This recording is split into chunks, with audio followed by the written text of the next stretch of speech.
Vamos conversar hoje sobre números racionais. Para começo de conversa, número racional é todo número que pode ser expresso por meio de uma fração, de um decimal, de uma porcentagem.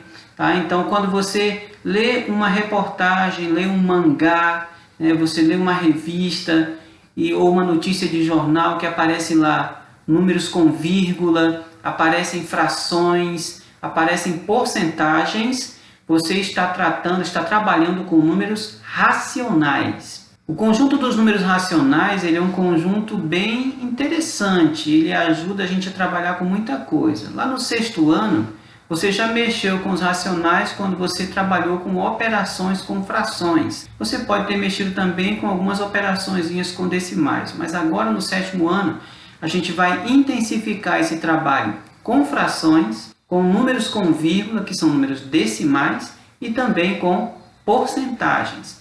Se você dominar esses 3 tipos de números, você vai ter dominado o básico aí do conjunto dos números racionais. Pelo menos o que é interessante para você caminhar muito bem no 8º ano, no 9º ano e lá no ensino médio. O conjunto dos números racionais é um conjunto bem amplo. Ele inclui também números negativos. Então você tem números com vírgula, positivos e negativos, frações positivas e negativas e até porcentagens positivas e negativas. E, é claro, as respectivas operações de adição, subtração, multiplicação, divisão, potenciação e radiciação, onde entra aí raiz quadrada e raiz cúbica.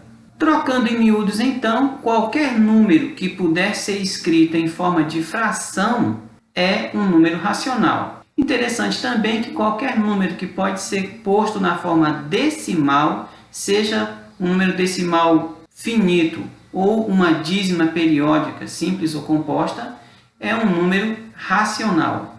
As porcentagens também, como nós já dissemos, também são números racionais, porque você pode escrever um número como, por exemplo, 3%, você pode escrever 3 sobre 100. Então, você está escrevendo a porcentagem em forma de fração, logo, ela também é um número racional. Então, só relembrando aí, no começo nós tínhamos os naturais, que eram só os números positivos, aqueles que a gente usa para contar. Depois surgem os números negativos, e aí você amplia o conjunto e nós temos o conjunto dos números inteiros. Daí então surgem as frações, números com vírgula, e aí nós temos o conjunto dos números racionais, que é o conjunto que nós vamos estudar a partir de agora. A gente se vê então na nossa próxima aula, em que vamos falar um pouquinho mais sobre o conjunto dos números racionais. Vamos ver a representação dos números racionais na reta numérica, aquela reta que você já viu aí quando você mexeu com os naturais e mexeu com os inteiros. Vamos colocar nela também os racionais em nosso próximo encontro. A gente se vê na próxima aula.